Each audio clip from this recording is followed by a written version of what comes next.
والعاقبة للمتقين ولا عدوان إلا على الظالمين والصلاة والسلام على رسول الله الأمين وعلى آله الطيبين الطاهرين ومن تبعهم بإحسان إلى يوم الدين.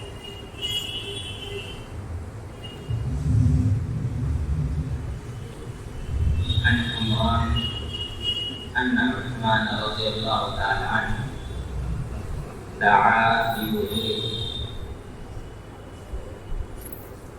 فتوضأ فغسل كفيه 3 مرات ثم تمضمض واستنشق واستنثر ثم غسل وجهه 3 مرات ثم غسل يده اليمنى إلى المرفق 3 مرات ثم اليسرى إلى مثل ذلك ثم مسح برأسه ثم غسل رجله اليمنى إلى الكعبين 3 مرات ثم اليسرى مثل ذلك ثم قال رأيت رسول الله صلى الله عليه وسلم توضأ نحو وضوئه هذا.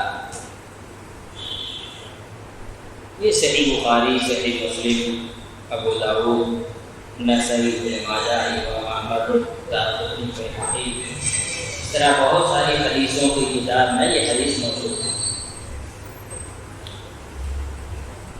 حضرت عمران بیان کرتے ہیں رضی اللہ تعالیٰ عنہ کہ عثمان رضی اللہ تعالیٰ عنہ نے ایک جگہ وضو کا پانی منگوایا، دعا بھی وضو کا پانی منگوایا، فتوضأ اور انہوں نے وضو بنایا. فتوضأ انہوں نے کیا کیا؟ وضو بنایا. تو کیسے وضو بنایا؟ کہتے ہیں فغسل کفیہ 3 مرات، اپنے دونوں ہتھیلیوں کو 3 مرتبہ اچھے سے دھویا. ہتھیلیوں کو صاف کرنا، اس طرح سے صاف کرنا کہ انگلیوں کے جوڑ اور گور جتنے بھی ہیں وہ سب جگہ اچھی طرح سے دکھ جائے. اس لیے کہ آدمی ہتھیلی صاف کرے گا، اس کے بعد کلی کرے گا. اگر ہتھیلی صاف نہ کرے، اس پہ گندگی لگا ہو، ڈائریکٹ کلی کر لے تو ساری گندگی منہ میں چلی جائے گی. کلی کرنے کے باوجود بھی پانی میں اگر کوئی گندگی ہو تو زبان میں چپک کر کے وہ اس کے بدن پر اثرات کر سکتا ہے. ضروری نہیں کہ کوئی حلق سے اندر جائے، زبان پر آنا بھی کافی ہے. بہت ساری دوائیں ہوتی ہیں، ڈاکٹر زبان پہ 2 ڈراپ ڈالتا ہے، وہ پیٹ میں تھوڑی جاتا ہے، زبان پہ رہ جاتا ہے، لیکن وہ اثر کرتا ہے. اسی طرح سے آدمی کے ہاتھ میں گندگی تو لگی رہتی ہے، کتنا بھی صاف دکھے رہتا ہے تو گندا ہی ہے. ہم نوٹ پکڑتے ہیں، 50 قسم کے لوگوں کے ہاتھوں سے نوٹ ہم تک پہنچتا ہے. کتنے تو ایسے ہوتے ہیں جو پیشاب وغیرہ پانی بھی نہیں لیتے ہیں، ان کے بھی ہاتھوں سے ہو کر کے نوٹ ہمارے ہاتھوں کا آتا ہے. ہم لوگ کیا کرتے ہیں؟ تھوک لگا لیتے ہیں، گنتے ہیں، پھر اس کو منہ میں چاٹ لیتے ہیں. یہی نہ کرتے ہیں؟ تھوک لگا کے گنے، پھر ہاتھ سوکھ گیا تو پھر تھوک لگا لیا. بھلے اس نوٹ میں 50 ایسے لوگوں کو نے اس نوٹ کو ہاتھ میں لگایا ہو جو پیشاب میں پانی تک نہیں لیتے ہیں. عجیب چیز ہے. ہم لوگ گندگی کھا جاتے ہیں، اس کے بعد ہوٹل میں جا کے کہتے ہیں ان ہائیجین ہے آپ کا ہوٹل. ہمارے بازو میں ایک آدمی کھڑا تھا، پسینے سے بدبو آ رہا تھا. پسینے سے بدبو تو بھی نوٹ میں لگا تو بدبو چاٹ کے آیا. آپ بس میں سفر کرتے ہیں، پکڑتے ہیں اوپر راڈ پکڑتے ہیں، وہ جو رہتا ہے پکڑنے والا تاکہ انگل نہ جائیں. کتنے قسم کے لوگ اس کو پکڑتے ہیں، سب ہاتھ سینیٹائز کر کے تھوڑی پکڑتے ہیں. تو یہ ہتھیلی ہے نا ہمارا، اس میں ہمیشہ گندگی لگتی رہتی ہے. کبھی ناک کھو جاتی ہے، کبھی کان کھو جاتی ہے، کبھی سر کھو جاتی ہے. تو آدمی کے ہاتھ میں گندگی لگی رہتی ہے. اچھے سے دھونا، اچھے سے انگلیوں کو رگڑ رگڑ کر کے دھونا.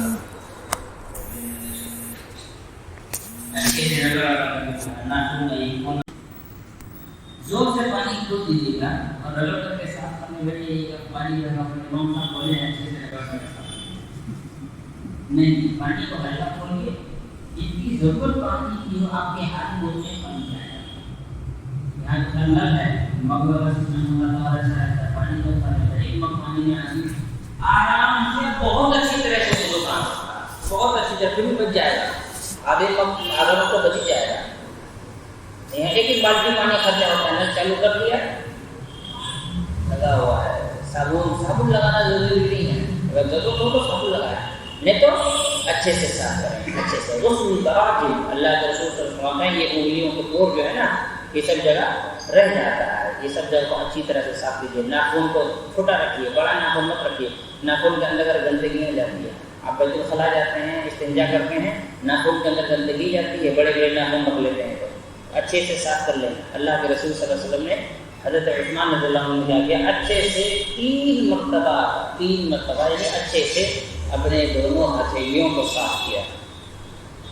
ثم مضمض، پھر انہوں نے کلی کی، کلی کی طرح سے پانی میں لے کے منہ میں لے کے تھوکنے دیے۔ ثم مضمض، پانی کو اچھی طرح سے منہ کے پورے اندرونی حصے میں گھمانا تاکہ دانت میں کسی کونے میں کوئی دانا کھانا لگا ہو تو وہ نکل جائے۔ ایسے نہ ہو کہ آپ نماز کے لیے کھڑے ہوئے اور آپ کے منہ میں جو ابھی گوشت کھا کے آئے ہیں گھر سے اس کی وجہ سے پانی نکلتا ہے، کچھ کھا کے آئے ہیں جس کی وجہ سے منہ میں پانی آتا ہے، پورا نماز نکلنے میں چلا گیا آپ کا۔ تو اچھی طرح سے منہ کے اندرونی حصے کو صاف کر لینا۔ یہاں پر ایک لگایا ہے ثم مضمض واستنشق واستنثر، ایک ساتھ تینوں کو جوڑ دیا، کلی کیا، ناک میں پانی کھینچا اور اچھے سے جھاڑا۔ استنشق کا معنی ہوتا ہے ناک میں پانی لے کر زور سے کھینچنا، پانی کو لے کر اچھے سے کھینچنا۔ واستنثر مطلب خوب پریشر کے ساتھ ناک کو جھاڑنا تاکہ کیا ہو، ناک کے اندر جو بھی گندگی جمی ہو وہ آسانی کے ساتھ باہر نکل جائے، ناک کے اندر جو گندگی جمی ہو وہ آسانی کے ساتھ باہر نکل جائے۔ ناک کا جو یہ حصہ ہے یہ بہت بھینکر جگہ ہے، ناک کا جو اندر کا حصہ ہے بہت بھینکر جگہ ہے۔ آج ہم لوگ جس سماج میں جی رہے ہیں اور پولوشن کتنا زیادہ ہے، ہوا میں کتنی گندگی بھری ہے، زہریلی گیس ہوا میں بھری پڑی ہے، وہ سب جاتا ہے ہمارے ناک میں جا کر چپک جاتا ہے۔ ہمارے ناک میں دھواں چپکنے والی چیز ہے، دھواں کون سی چیز چپکتی ہے؟ اب دیکھیے گا گاڑی کے سائلنسر میں کیا ہوتا ہے، دھواں چپک جاتا ہے سائلنسر، کیوں؟ دھواں چپکتی ہے، ہواؤں میں یہ دھواں کے ذرات ہیں وہ ناک میں جا کے چپک جاتے ہیں، کونے کونے میں چپک جاتا ہے۔ آپ دن میں 5 مرتبہ اچھے سے ناک جھاڑیں گے، یہ جگہ آپ ایک دم اچھے سے صاف ہے۔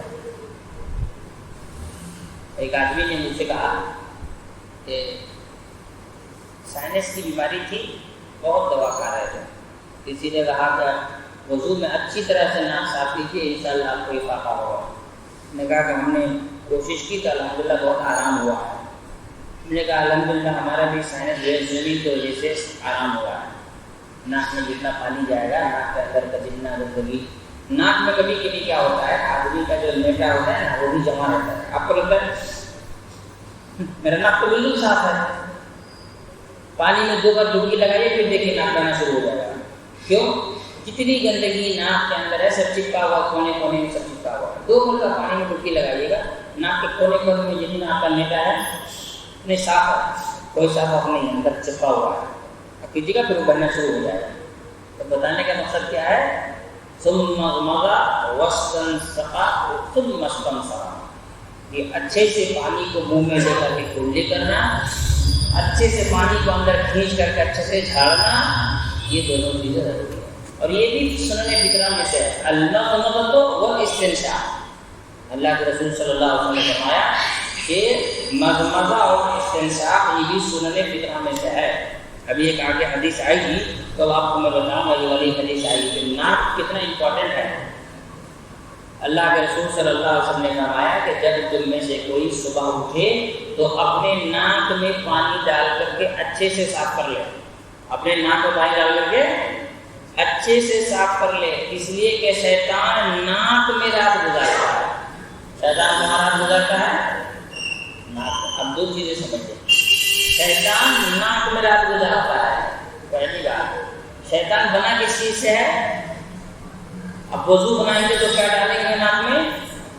ہاں، تو بات سمجھ میں آ گئی۔ کہ شیطانی اثرات کو ناک سے کیا کیا جائے گا؟ صاف کر لیا جائے گا۔ شیطان رات گزارتا ہے ناک میں، کوئی کتنا بھی کر لے شیطان۔ فَإِنَّ الشَّيْطَانَ يَبِيتُ فِي خَيْشُومِهِ، اللہ کے رسول صلی اللہ علیہ وسلم نے فرمایا کیونکہ شیطان انسان کے خیشوم میں رات گزارتا ہے۔ خیشوم کہتے ہیں ناک کا بانسا، جو یہاں سے اوپر کا جو حصہ اوپری والی جلدی ہے، اس جگہ کو کیا کہتے ہیں؟ خیشوم کہتے ہیں۔ شیطان یہاں پر رات گزارتا ہے، وہ آگ سے بنا ہے۔ آپ اٹھ کر کے کتنا بھی آپ کو انسان کو نیند آتی ہے، ہمارے جا منہ دھو کے نیند آ رہی ہے، منہ دھو کے نہیں، ناک جھاڑ کر کے پھر دیکھو نیند نکالتی ہے نکالتی ہے۔ اچھے سے آدمی پانی کو ناک کے اندر کھینچے۔ یہ ہمارے یہاں کیسے وضو بناتے ہیں؟ ایسے کرتے ہیں، ناک کو مارنا نہیں ہے بھائی، پانی کر کے کھینچنا ہے، ایسے کرتے ہیں۔ پانی ہے وہ ہارڈ فارم میں نہیں کہ ڈگل دے اوپر چلا جائے گا، پانی ہے ایسے کرتے وہ اوپر رہ جائے گا۔ ایسے کھینچیے پھر اچھی طرح سے جھاڑیے، اس سے کیا ہوگا؟ آپ کا ناک صاف رہے گا۔ اور حدیث میں یہی ہے، ایک روایت دوسری ایک حدیث ہے، وَبَالِغُ الْإِسْتِنْشَاقِ إِلَّا أَن تَكُونَ صَائِمًا، ناک میں اچھے سے پانی ڈالو یہاں تک کہ تم روزے سے رہو۔ یعنی اگر روزے سے ہے تو ناک میں زیادہ پانی مت ڈالو، کیونکہ ناک سے حلق میں جا سکتا ہے، پیٹ میں جا سکتا ہے۔ لیکن اگر روزے سے نہیں ہو تو ناک میں وبالغ الاستنشاق، اچھی طرح سے پانی ڈالو ناک کے اندر تاکہ ناک اچھی طرح سے صاف ہو جائے، ہے نا؟ تو کیا کہتے ہیں؟ ثم تمضمض واستنشق، پھر انہوں نے اچھے سے کلی کیا، مضمضہ کیا، ناک میں پانی ڈال کر کے ناک کو جھاڑ کر کے صاف کر دیا۔ ثم غسل وجهه 3 مرات، پھر انہوں نے اپنے چہرے کو 3 دفعہ دھویا۔ چہرہ کہاں سے کہاں تک ہے؟ انسان کے پیشانی کے اوپری حصے سے لے کر یہ حلقوم تک یہ پورا چہرہ ہے۔ یہ جو ٹھڈی کو نیچے کا حصہ ہے یہ یہاں تک پورا چہرہ ہے۔ چہرہ یہ نہیں ہے، یہ پورا چہرہ نہیں ہے، یہ سر کے اوپر جہاں سے انسان کے بال شروع ہوتے ہیں وہاں سے لے کر کے یہ حلقوم کا آخری جو حصہ ہوتا ہے وہاں تک انسان کا چہرہ ہے، یہ پورا فیس کا حصہ چہرہ ہے۔ اور دائیں کان کے اس لو سے لے کر کے اس لو تک، یہ جو دونوں کان ہیں، یہ دونوں کان کا جو حصہ ہے، کان کے سامنے کے حصہ سے، یہ قلم جس کو کہتے ہیں آپ کا قلم، یہ دونوں حصہ کا چہرے کا حصہ ہے۔ ابھی سر کے اوپر جہاں سے انسان کا بال شروع ہوتا ہے یہاں سے لے کر کے یہاں تک حلقوم تک یہ پورا کا پورا کیا ہے؟ انسان کا چہرہ ہے۔ تو اچھی طرح سے انہوں نے اپنے پورے چہرے کو دھویا، پورے چہرے کو اچھی طرح سے دھو لیا 3 دفعہ۔ ثم غسل يده اليمنى الى المرفق 3 مرات، پھر انہوں نے اپنے داہنے ہاتھ کو کوہنیوں سمیت دھویا۔ کوہنیوں سمیت، کوہنی تک نہیں دھونا۔ دیکھیے کوہنی میں انسان کے جسم میں اللہ رب العالمین نے سسٹم بنا دیا ہے، تو کوہنی میں کیا ہے؟ ایک حصہ ہے جہاں انسان کے جو چمڑے جمع ہو جاتے ہیں، اکٹھا ہو جاتے ہیں۔ آدمی اگر ایسے کر کے نل میں سے ہاتھ گزار لے گا تو صحیح سے صاف نہیں ہوگا، صحیح سے صاف نہیں ہوگا، یہاں پہ بھی خشک رہ جاتا ہے۔ کوہنیوں سمیت پورا اچھی طرح سے رگڑ کر کے آدمی صاف کرے، رگڑنا ہوگا، پانی باہر سے کچھ نہیں ہوتا ہے، اچھی طرح سے رگڑ کر کے صاف کرنا ہوگا تب جا کر کے ہوگا۔ کوہنیوں سمیت حضرت عثمان رضی اللہ تعالیٰ عنہ نے دھویا 3 مرتبہ۔ ثم اليسرى مثل ذلك، پھر بائیں ہاتھ کو، لیفٹ ہینڈ کو، بائیں ہاتھ کو بھی اسی طرح سے کوہنیوں سمیت دھویا۔ ثم مسح برأسه، پھر انہوں نے اپنے سر کا مسح کیا، پھر انہوں نے اپنے سر کا مسح کیا۔ سر چہرے سے اوپر جو حصہ ہے وہ پورا سر ہے، جہاں آپ کا چہرہ ختم وہاں سے آپ کا سر شروع ہوتا ہے، کہاں تک؟ آپ کے سر کے اس حصے تک جہاں تک بال اٹھتے ہیں، گردن کے اوپری حصے تک۔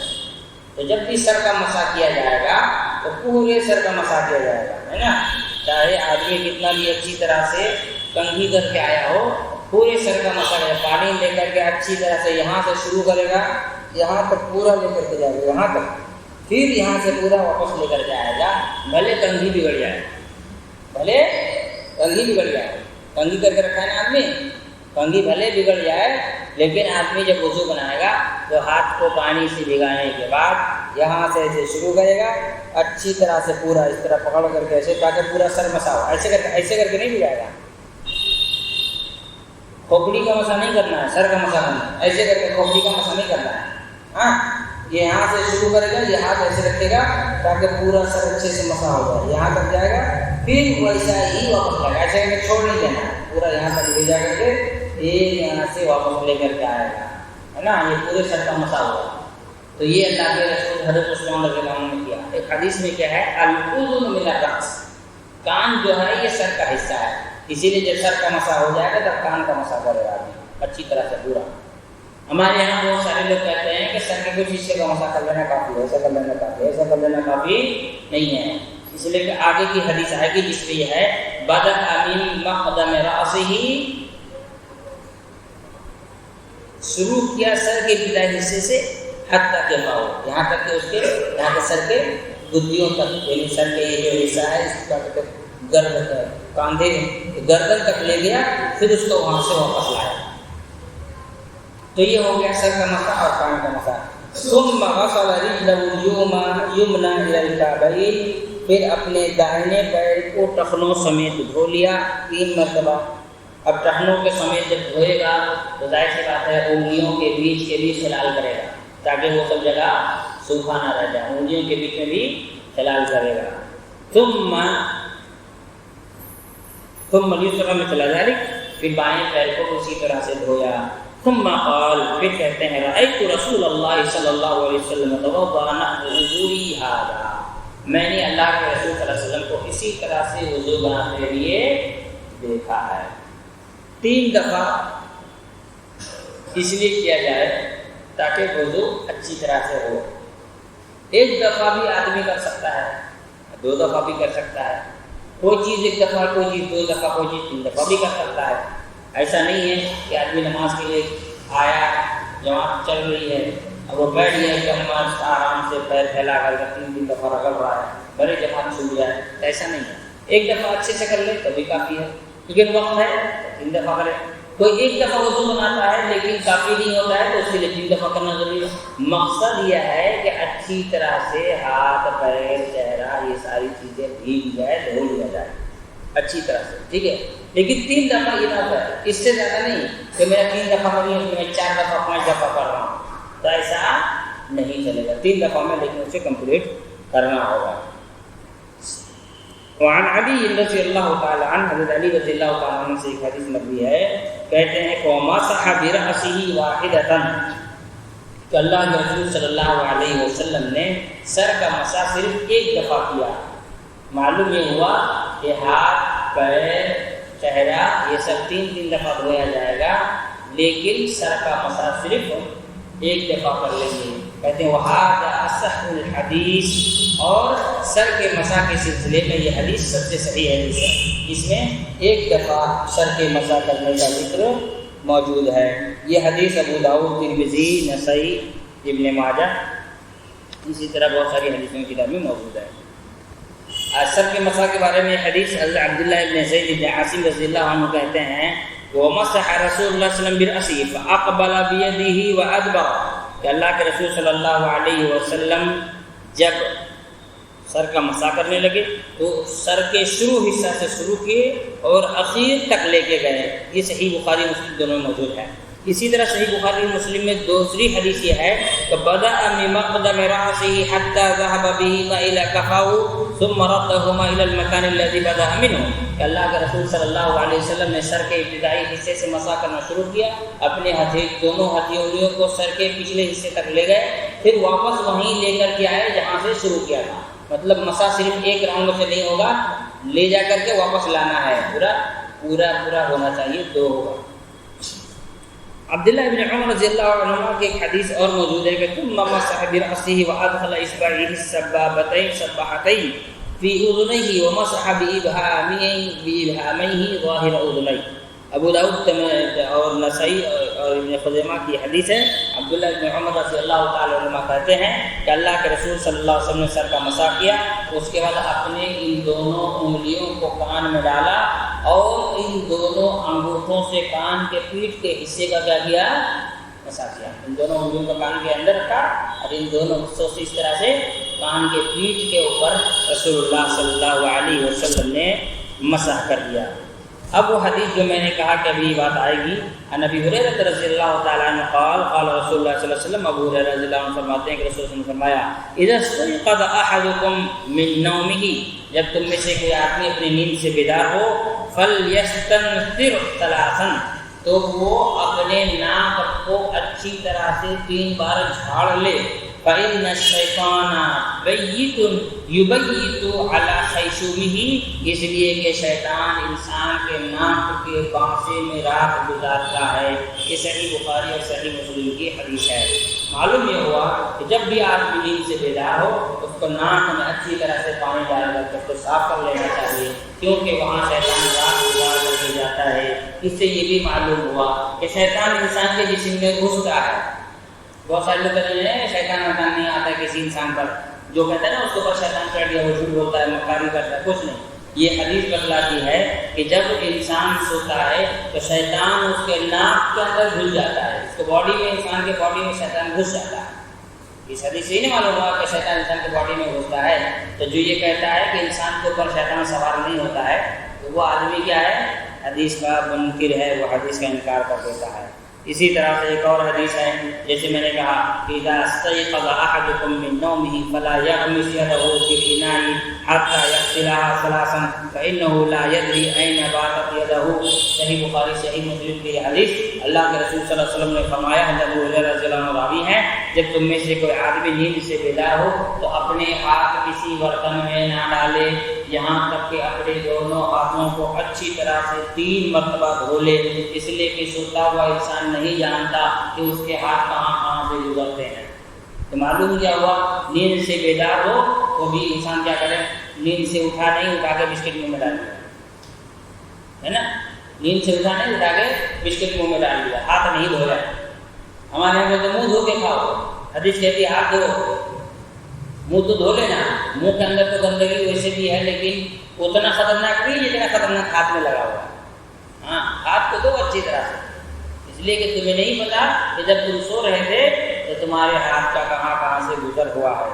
حضرت لقیط بن صبیرہ رضی اللہ تعالیٰ عنہ کہتے ہیں کہ رسول اللہ صلی اللہ علیہ وسلم نے فرمایا اسبغ الوضوء وخلل بین الاصابع وبالغ فی الاستنشاق الا ان تكون صائما. صحیح کیا یہ روایت صحیح ابن خزیمہ کی ہے، ابو داؤد، ترمذی، نسائی، ابن ماجہ، یہ 5 حدیث کی کتابوں میں حدیث موجود ہے.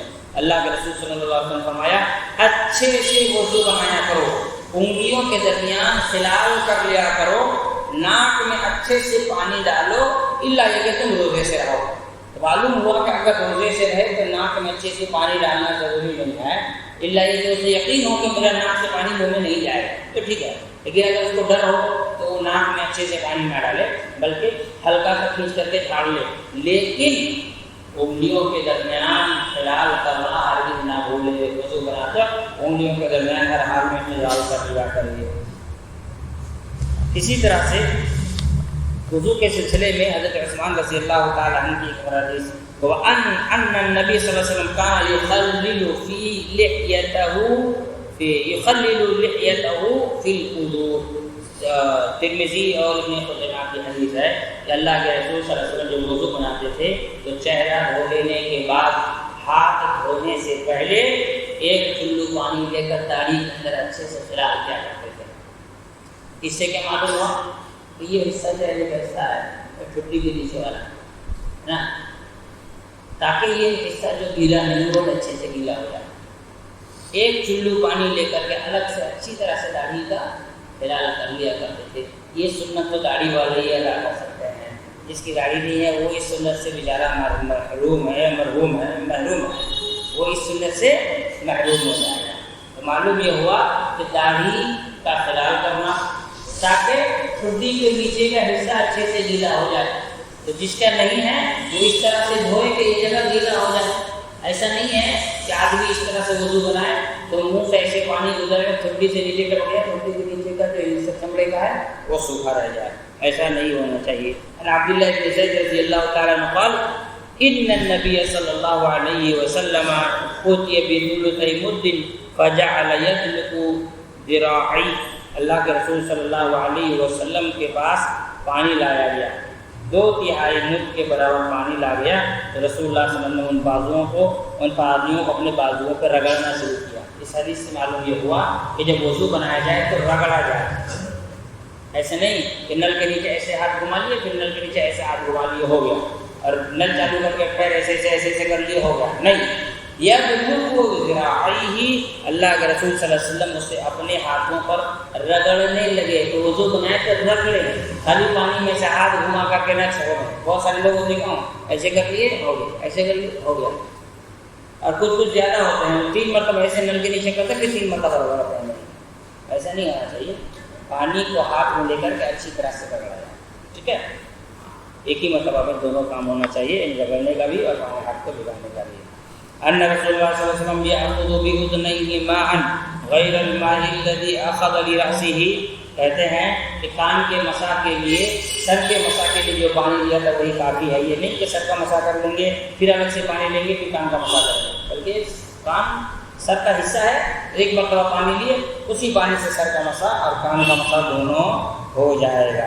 ومسح برأسہ بماء غیر فضل یدہ وهو المحفوظ، یہی بات یہاں پر کہی گئی ہے۔